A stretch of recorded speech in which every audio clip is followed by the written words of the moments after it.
내가 예수에서 올 것이 이것이라. 내가 고통 있는 곳에 누우리라. 아멘.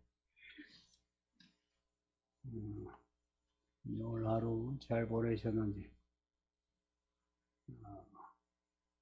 네, 이렇게 저녁에 예배하는 거, 지금 몸도 마음도 또 시간도 쉽지 않은데, 예배 하루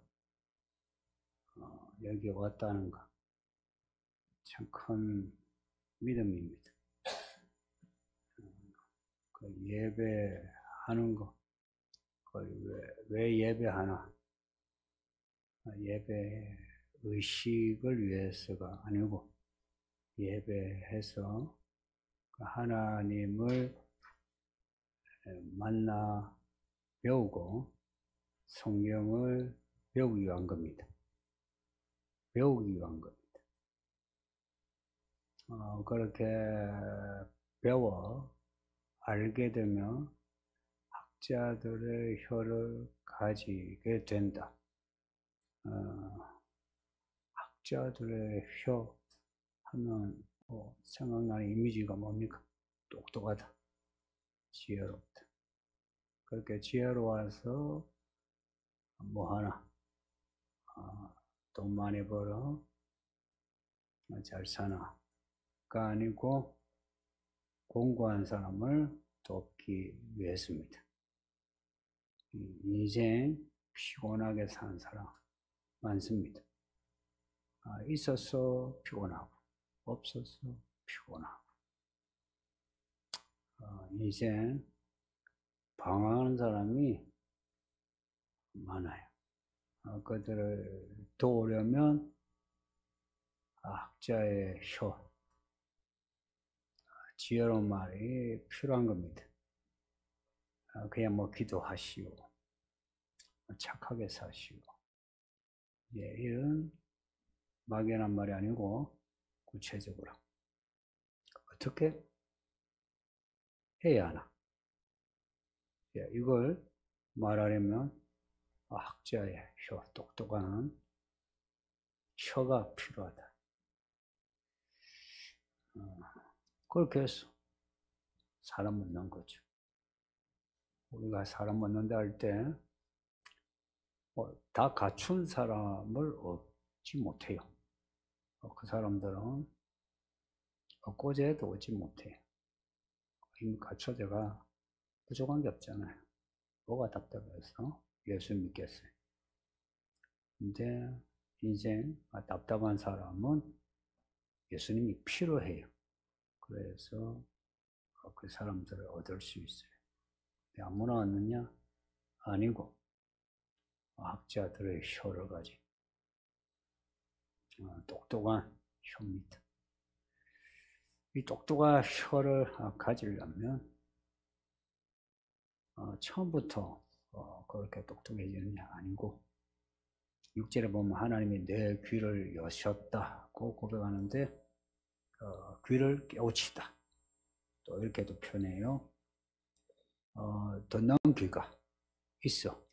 들어. 깨달아.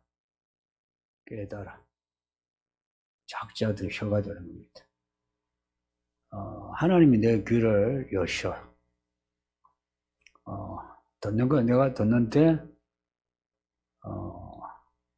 깨달음은 하나님께 있습니다. 그래서 내 귀를 하나님께 바치면 말씀하실 때 내 귀를 바친다. 그 듣는 거예요. 걸려서 안 듣고 그냥 다 듣는 거예요. 그렇게 귀를 열고자 하면 하나님이 마음도 열어주셔 깨닫게 됩니다. 그러니까 내 귀를 연다는 거는 또한 내 마음도 여는 거예요. 그러니 성경 읽을 때나 설교 들을 때 혹은 일상에서 무슨 일인가 있을 때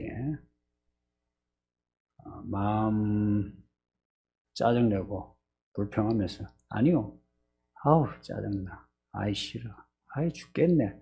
이러지 마시고, 아멘, 예, 그러세요. 이해가 안 되어도 그냥 억울한 일을 겪어도, 혹은 기도를 했는데 일이 거꾸로 더 심해져. 그래도 아멘 하는 거. 뜻이 있겠지. 하나님의 뜻대로 되기를. 이렇게 우리 마음을 스스로 빻아가는 거예요. 아침에 설상가상의 상황은 우리 마음을 공과로 되기 위한 하나님의 은혜입니다. 근데 말씀을 듣고 하나님이 하시는 일을 보고 또 깨닫게 해주셨어요. 그래서 깨달음이 있어. 그럼에도 깨달은 대로 말하지 않고 행동하지 않는 거, 이제 고의성이, 악한 고의성이 있는 거예요. 그러면 큰일이. 하나님이 싫어하는 거는 고의성을 싫어해요. 과실범에 대해서는 상당히 하나님이 봐주시는 게 있는데, 고의범에 대해서는 끝까지 뒷것을 가지고 따져들어요. 그래서 그 고의적인 그 마음, 처리하지 않으면 끝까지 뒤끝있게 우리를 건드리지. 그러니 말씀을 듣는데 모든 걸 걸어야 합니다. 사실 제가 의도한 건 아니고 이 점에 들어서 말씀도 그렇고요. 말씀을 듣는데 하나님이 많이 강조하시네요. 설교하면서도 제가 성령의 인도하심을 확인해 느껴요. 말씀을 잘 들으라고 자꾸 말씀하세요. 그리고 본문도 계속 그 본문에 걸려요.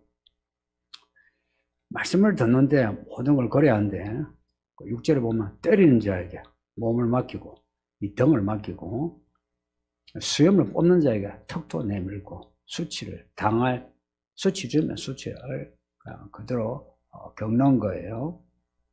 뺨을 때리면 뺨도 맞고 침을 뱉으면 침 뱉음도 당하고 얼굴을 가리지 않고 몸을 펴지 않고 그대로 다 받아들인 거예요.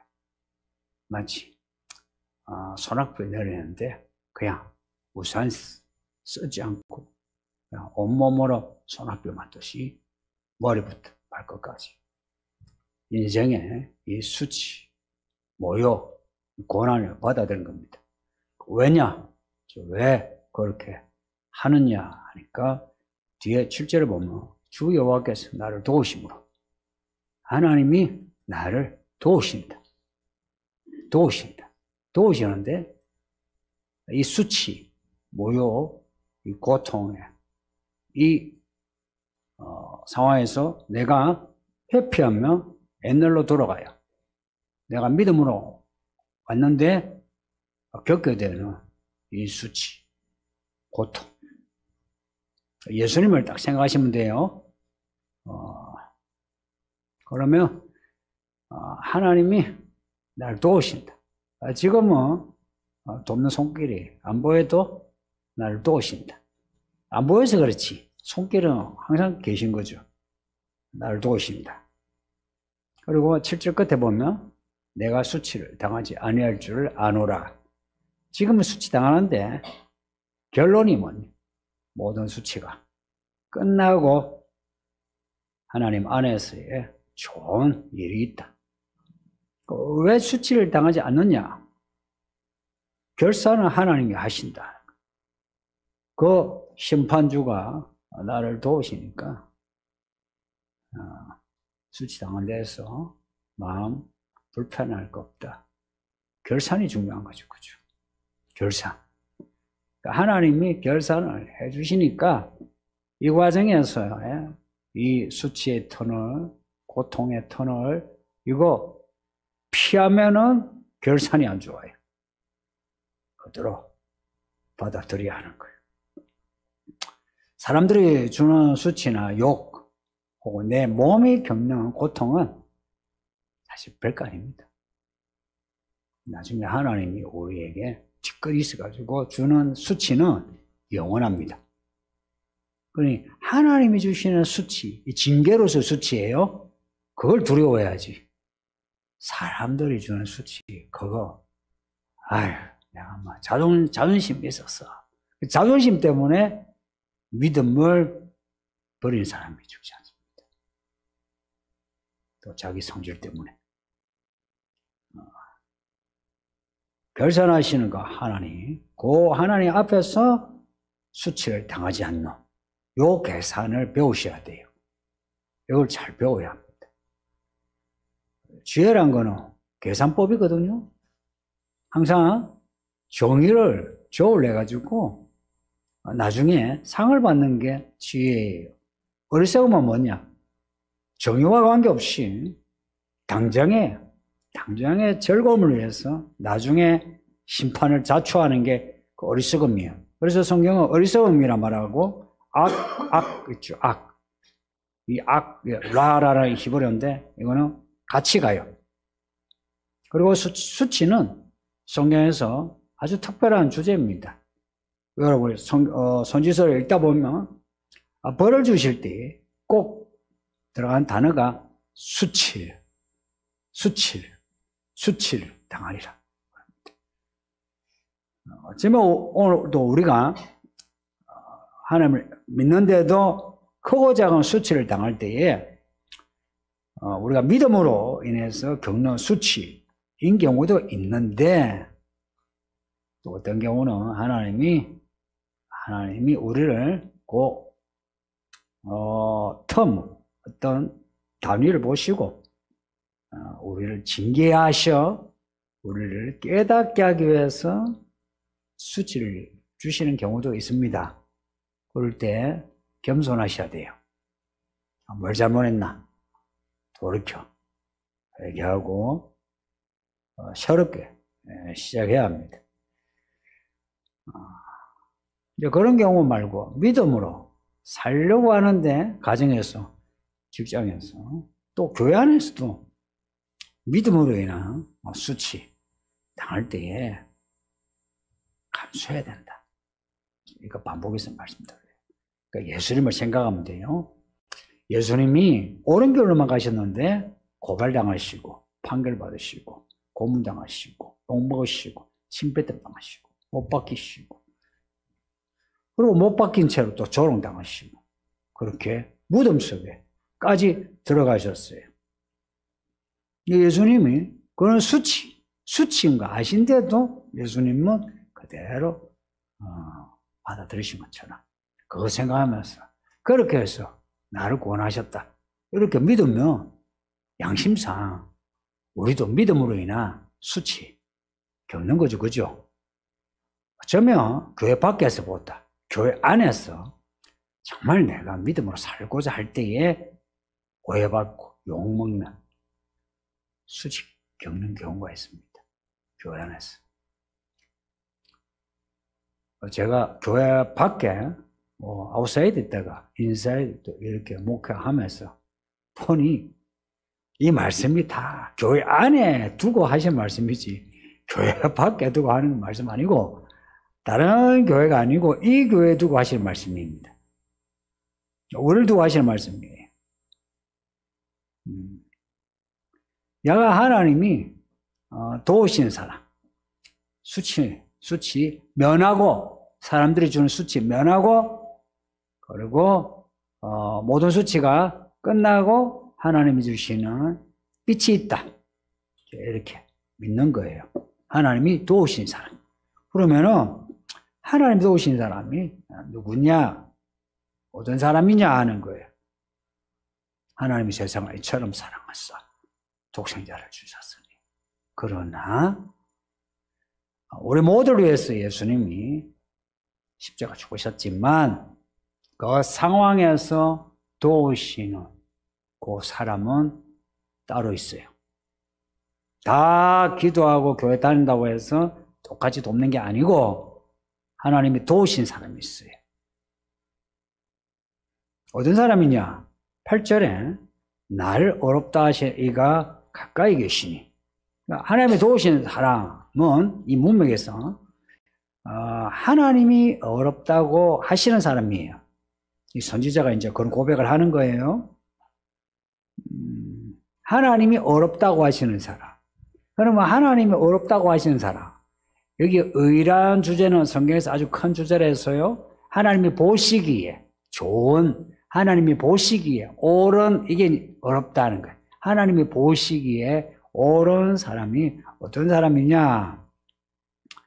앞에 이제 본문 앞에 2절에서 내가 손이 짧아서 권하지 못하느냐? 하나님 이렇게 우리에게 반문하시죠. 이거 짜증내는 말씀이에요. 왜 나를 의지하지 못하느냐? 나를 믿지 못하느냐? 이제 이런 말씀인데 어떤 사람이 어려우냐? 의로운 행동을 하는 사람이 의란 거는 뭐 당연하죠. 근데 그러한 사람만이 아니라 또 하나 어렵다함을 받는 사람은 하나님의 나의 구원자이심을 믿고서 하나님을 신뢰하고 의지한 사람이 어렵습니다. 하나님 품 안에 들어가면 하나님이 죄도 사해 주시고 도와주십니다. 아버지 하나님이지. 그러니까 내가 인생이 참 허접하고 하나님께 잘 본 게 없어요. 그래서 마음이 아파. 하나님, 내 인생 좀 도와줘요. 내 이제 새롭게 하고 싶은데 나에게 새로운 능력, 새로운 지혜 주세요. 엉기죠? 그러면은 하나님은 그러한 사람을 좋아하십니다. 좋아하시고 도우십니다.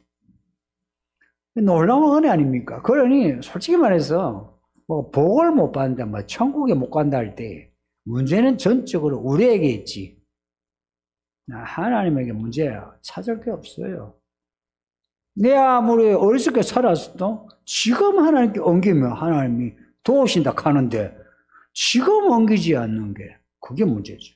근데 참 이 하나님께 엉기는 믿음 또한 참 큰 믿음이에요. 엉길래도 엉기지 못해요. 그러면 어찌해야 되겠습니까? 내가 하나님께 엉기고 싶은데 엉겨지지가 않아. 그러니까 엉긴다는 것 의미는 알아요. 그래서 하나님께 엉기려고 하는데 근데 엉겨지지가 않아. 오히려 마음이 더 뭔가 딱딱해. 그럼 어찌해야 됩니까? 그러면 더 엉겨야 돼. 답이 없어요. 기도를 하는데 기도가 안 돼. 그러면 어찌해야 됩니까? 기도를 해야 돼요. 그래서 옛날에 그 소재가 빠가 기름으로 반죽을 해요. 그래 구워요. 그러니까 반죽이 되려면 빠져야 돼. 그러니까 기도하려고 하는데 기도가 안 된다. 내 마음이 그만큼 굵은 거야. 아직 안 빠진 거라. 그러니 빠야 돼요. 그래서 기도하게 하는데 마음을 빠는 거예요. 기도 얼마나 많은 귀지가 있든지 못 듣는 거라. 그래서 이걸 갖다 이걸 귀를 뚫는 거예요. 하나님이 나의 하나님이시다. 이제 이게 중요해요. 옮기려면 이게 남의 하나님 같으면 옮기지 못하죠. 그죠? 눈치 보잖아요. 하나님이 나를 알아주시겠나 이러죠. 근데 나의 하나님 딱 마음에 들면 달라요. 내 아버지인데. 그러면은 아버지가 나를 교육하기 위해서 우리가 엉겨도 나와 시끄러워 이러잖아요. 그래도 아버지인 걸 알면은 또 엉겨요. 그 하나님이 나의 아버지야. 하나님. 그럼 나의 하나님, 나의 아버지 하나님 이런 믿음이 어떻게 나오나? 이게 참 있죠. 말이 쉽지 제가 옛날에 이걸 배웠으면 저 빨리 철들었을 거예요. 힘들었어요. 하나님 아버지라 부르는 것도 제가 생각할 때 30이 넘어섰을 때 된 것 같아. 그 전에 뭐 아버지 이러면 예, 아버지란 말이 안 나와요. 그냥 하나님 이러면 되는데 하나님의 나의 하나님 아버지에 되려면 어떤 사람이 그렇게 부를 수 있고 그런 관계가 되나 하면 이 말씀은 나에게 주는 언약인 걸 확인한 사람만이 하나님을 나의 아버지로 믿어줘요. 나에게 주는 약속.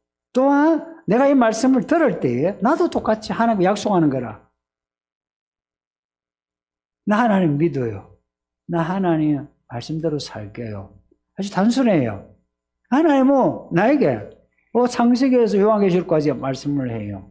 그럼 나는 기억을 못하죠. 이해도 잘 못해요. 그렇지만 읽고 들을 때 나 말씀대로 살게요. 내 하나님.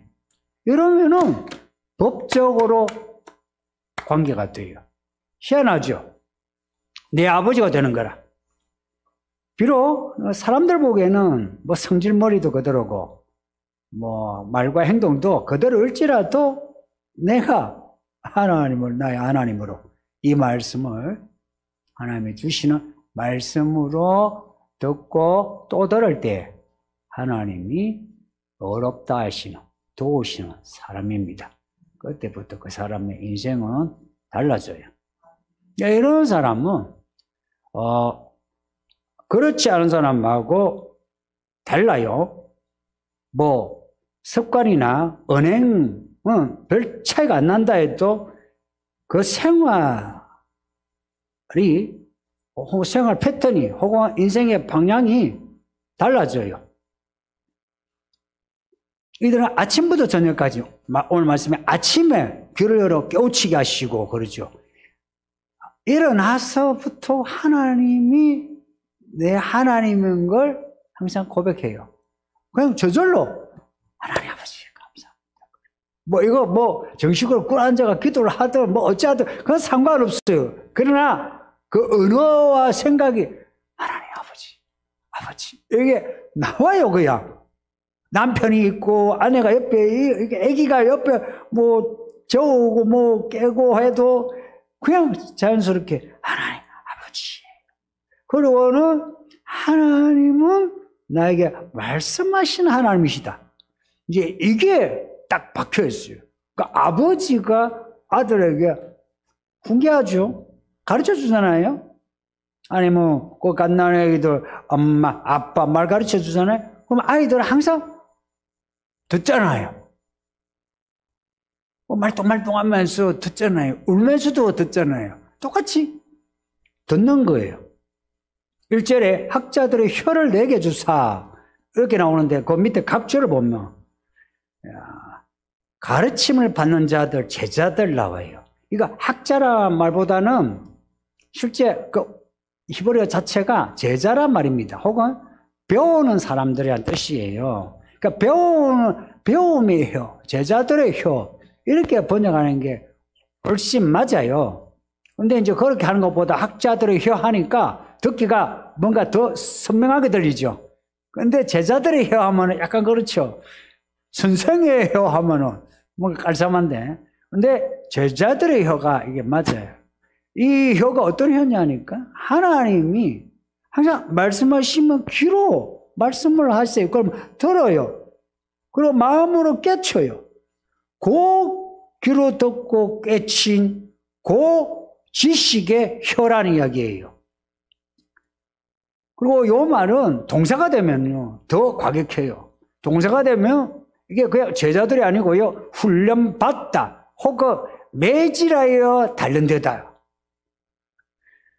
옛날 그 학교 때 선생님이 매로 아이들을 때리잖아요. 아니면 손으로 때리잖아요. 그렇게 맞고 우리가 교육받은 거 아니에요. 그렇게 하나님에게서 교육을 받은 혀라는 이야기입니다. 이게 내가 똑똑해가지고 된 그런 의미보다는 내가 그렇게 매질을 당해서 우리의 인생 매질 가끔 받거든요. 그거 아야 하잖아요. 그렇게 해서 와, 하나님이 참해요. 하나님 무섭네. 하나님 살아계시네 이러잖아요. 그렇게 해서 배운 지식, 그 지식으로 공고한 사람을 돕는다. 내가 그 공고한 터널을 지나 하나님을 만난 사람이라야 공고한 사람을 도울 수 있는 거예요. 이런 사람은 제자의 모습이 있어요. 제자의 모습이. 그래서 말씀을 아침마다 깨우치고 저녁마다 깨우치고 야가 귀가 열려 있어요. 귀가. 오늘 말씀의 핵심이 이거예요. 귀가 열려 있어요. 말씀을 듣는 태도가 그 사람 믿음 그대로 드러내요. 이 설교 때가 확실하고 제가 목회를 그래 좀 했잖아요. 이게 확실해요. 듣는 태도. 그 들어 후의 태도는 별 볼 거 없어요. 들어 후에 들은 사람보다 더 고상하고 열심히 사람이 있어요. 근데 오래 못 가는 거 아시죠? 듣는 사람은 안 잘하는 것 같아도 결국은 알곡이 되어 있어. 안 듣고 나름 자기가 막 애쓴 사람은 알곡인 것 같은데 결국은 가라지예요. 이 법칙에 어긋날 수가 없어요. 귀를 열어 말씀을 들어야 하는데 그럼 어떻게 하면 내 귀가 열리나? 귀를 열고 싶어요. 근데 우리는 내가 귀를 열고 들어야지 해서 열리지 않아요. 그래서 우리는 몸을 입고 살기 때문에 인생을 살기 때문에 뭔가 나에게 도움이 되어야 귀가 열려요. 하나님이 나를 도우신다는 걸 믿어야 귀가 열려요. 내가 듣는 이 말씀이 내 인생에 도움이 된다라고 믿어야 귀가 열려요. 그러지 않고 혼자서 상상의 나라를 펼치면서 그런 고상한 믿음 가지고 듣고자 하죠. 걸려서 듣게 돼요. 그러나 이 말씀이 나의 도움이 내 지팡이라 이기면 처음부터 끝까지 듣게 돼요. 그렇게 처음부터 끝까지 듣게 되죠? 그러면 뭐가 생기는지 아세요? 하나님을 누가 만났냐 하니까 있죠? 말씀을 처음부터 끝까지 하나님이 주시는 일들을 처음부터 끝까지 받아들이는 사람이 하나님을 알게 되고 그렇게 하나님을 아는 사람은 하나님을 두려워하게 돼요. 경외라 말은 하나님을 두려워한다는 말이에요. 하나님을 두려워하게 돼요. 장님이 코끼리 만지듯이 그렇게 만지니 하나님이 안 무서워요. 근데 하나님을 봤다. 아무도 본 사람 없어요. 그러나 하나님을 봤다. 그 빛이라도 봤다 싶으면은 그러면은 그냥 엎드리게 돼요. 엎드려라 하지 않아도 그냥 엎드리게 돼요.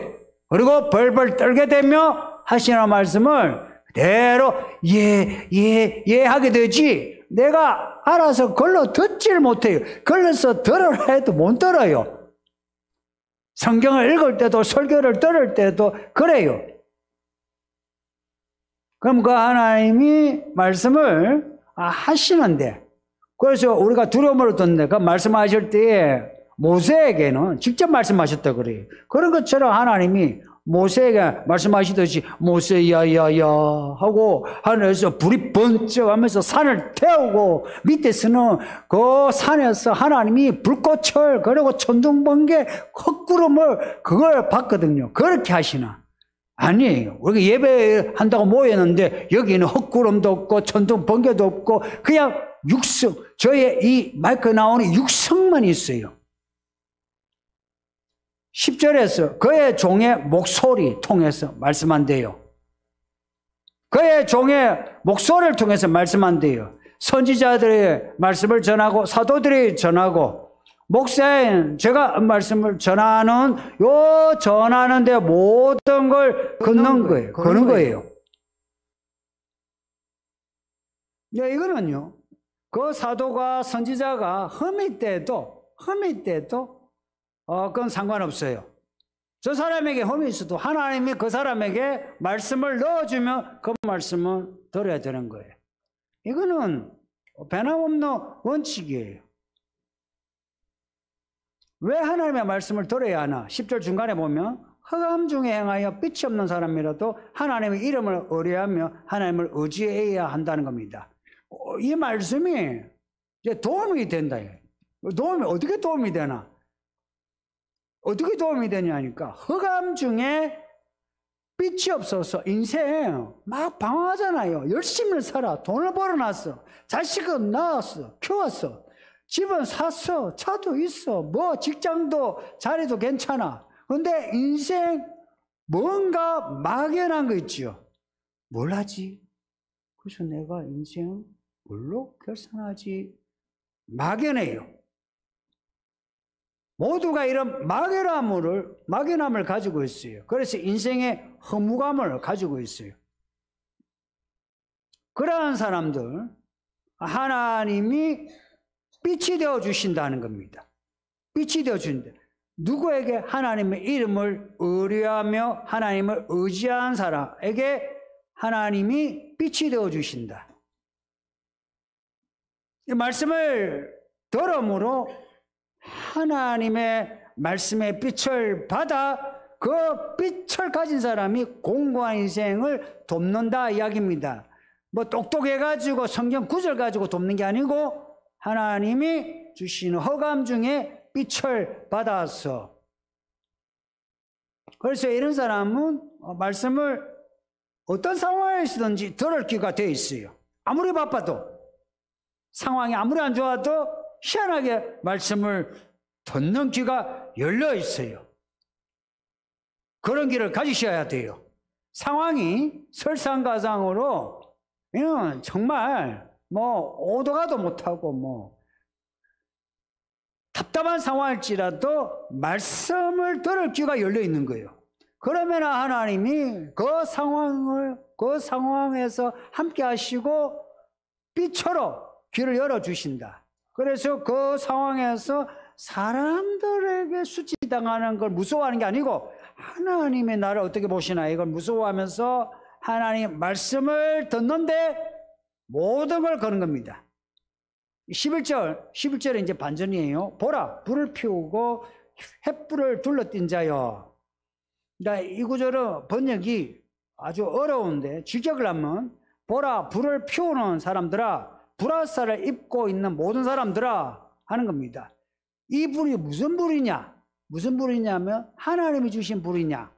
불은 하나님이 주신 불, 하나님의 불 있어요. 근데 이 불은 하나님이 주신 불, 하나님이 주시는 빛이 아니고 사람이 스스로 피우는 불이에요. 11절 중간에 너희의 불꽃 가운데로 들어가며 너희가 피운 횃불 가운데로 걸어가봐라 합니다. 너희가 그래 잘났냐? 너희가 횃불을 그리고 불을 펴가지고 너희가 너의 길을 밝히면서 한번 가봐라 이 말씀입니다.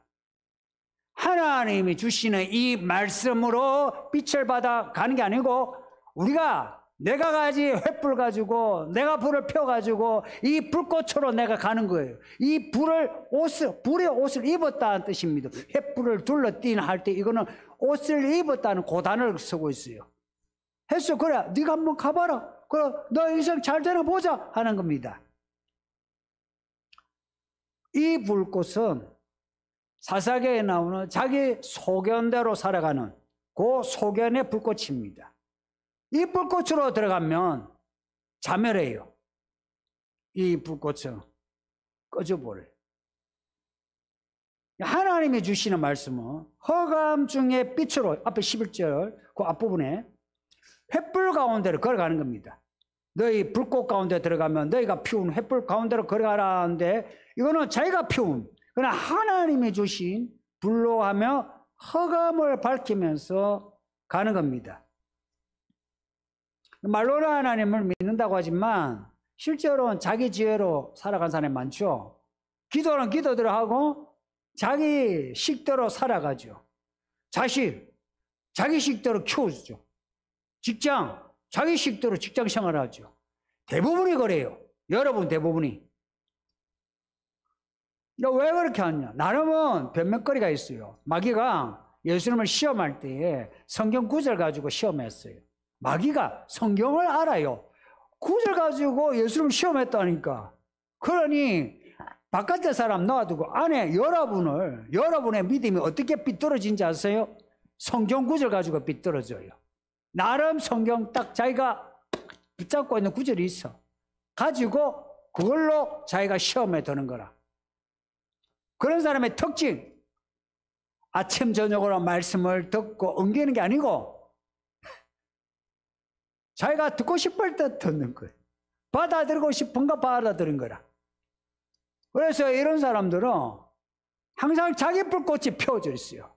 그래서 자기도 속아요. 항상 나는 뜨거워.